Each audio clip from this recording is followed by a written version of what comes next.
É isso aí, você que está conosco aqui na Conexão Viva, a rádio que nos mantém conectados ao Senhor, você que nos acompanha desde as 6 horas da manhã. Agora nós estamos com a nossa programação Bate-Papo Teológico comigo, pastor Dimas Pimentel, a partir das 19 horas, todos os dias, segunda a sexta-feira. Agora também você está nos acompanhando através da nossa rede social Facebook. E hoje eu quero trazer um assunto bem interessante, que está ali em Efésios, na carta que Paulo escreveu à igreja de Éfeso, aos Efésios, capítulo 4, versículo 3, que fala sobre a unidade do corpo de Cristo. Eu quero ler aqui, eu estou usando a versão King James, 1911, que é o texto mais antigo, mais próximo, né, que nós temos das cópias dos originais, e o texto diz assim: Carta aos Efésios, capítulo 4, versículo 3. Procurando cuidadosamente manter a unidade do Espírito no vínculo da paz. Mais uma vez. Efésios capítulo 4, versículo 3.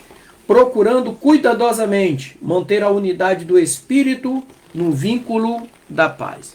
Muito bem.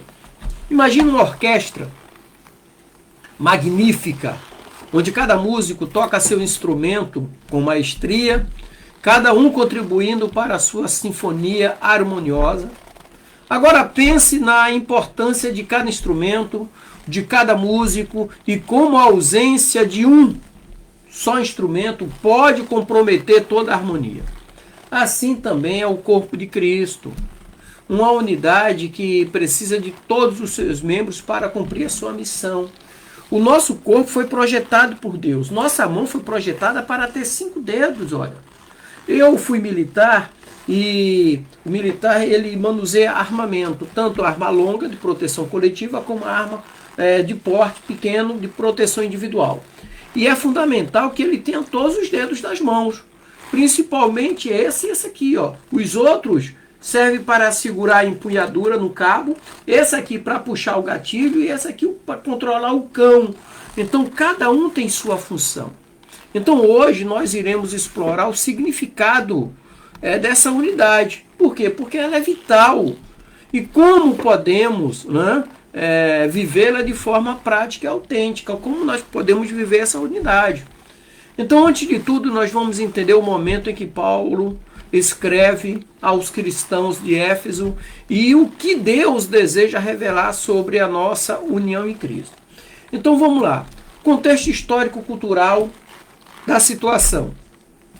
A Epístola aos Efésios foi escrita por Paulo por volta do ano 60 depois de Cristo, enquanto ele estava preso em Roma.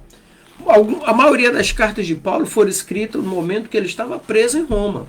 Então a cidade de Éfeso era um centro importante do comércio, da cultura e também do ocultismo pagão, como por exemplo o famoso templo de Ártemis. Ártemis também é o nome também dado a Diana, o culto a Diana, que era uma das 7 maravilhas do mundo antigo. O templo de Ártemis fazia parte das 7 maravilhas do mundo antigo.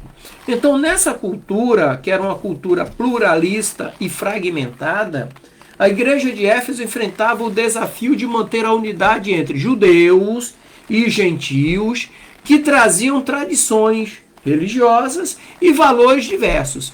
Então Paulo, escreve para exortar os crentes a viverem em harmonia, refletindo a unidade do corpo de Cristo. Um conceito radical naquela época que desafiava as divisões culturais e religiosas. Então Paulo usa toda a sabedoria do alto na vida dele e diz que o corpo de Cristo, a igreja, representa o corpo de Cristo. E todas as funções são vitais para o bom funcionamento. Ok? Então, existe a discussão teológica acerca desse conteúdo, desse assunto, que é a unidade do corpo de Cristo. Ela é um tema central na teologia paulina. Isso é interessante. Então, essa teologia revela a natureza da igreja como uma comunidade espiritual, formado por muitos membros, mas um só corpo.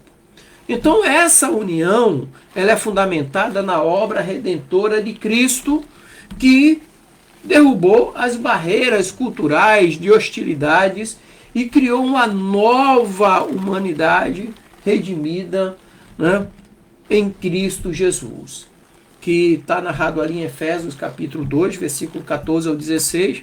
Então a unidade não é uma mera convenção social ou uma mera convivência pacífica, mas é uma realidade espiritual que deve ser vivida e preservada, que é o que nós lemos aqui em Efésios 4:3. Então ela expressa a comunhão que temos com Cristo. Então essa unidade deve e tem que expressar a comunhão que temos com Cristo e uns com os outros. E essa comunhão é fundamentada na fé, no amor e na esperança. Fé, amor e esperança faz parte do cotidiano da vida do cristão.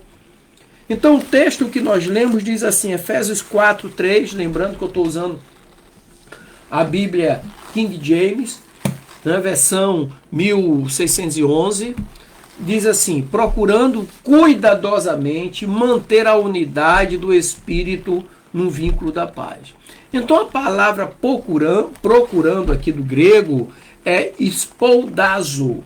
Espoldazo do grego indica esforço, dedicação ativa. Não é algo que acontece por acaso, mas uma busca constante.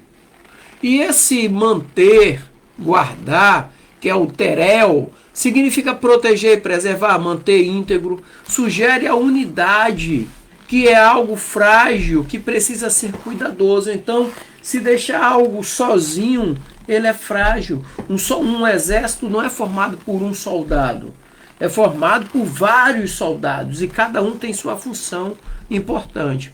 Então, e quando fala de unidade, que é enotetes, do grego enotetes. Então, enotetes refere-se à união, à concordância, à coesão, conjunto, estar junto, fazer junto, viver junto. Então, aqui aponta para a harmonia do corpo de Cristo. Enotetes, né? Aponta para a harmonia. E quando fala do Espírito, que é o pneumatos, refere-se ao Espírito Santo, que é a terceira pessoa da Trindade, que é a fonte mantenedora da unidade. E o vínculo, né? Pelo vínculo, que é o sudesmos, do grego, que é uma metáfora de atadura, de ligação firme. Está ligado, que une os membros. E paz, erenes, né? Irene, né? Vem do relacionamento harmonioso. O que é um relacionamento harmonioso? É a ausência de conflito. É conciliado. Reconciliado, conciliado, né? Da paz. Uma curiosidade é que a palavra sudesmos também é usado na medicina antiga para descrever ligaduras ou ataduras que mantêm os ferimentos fechados.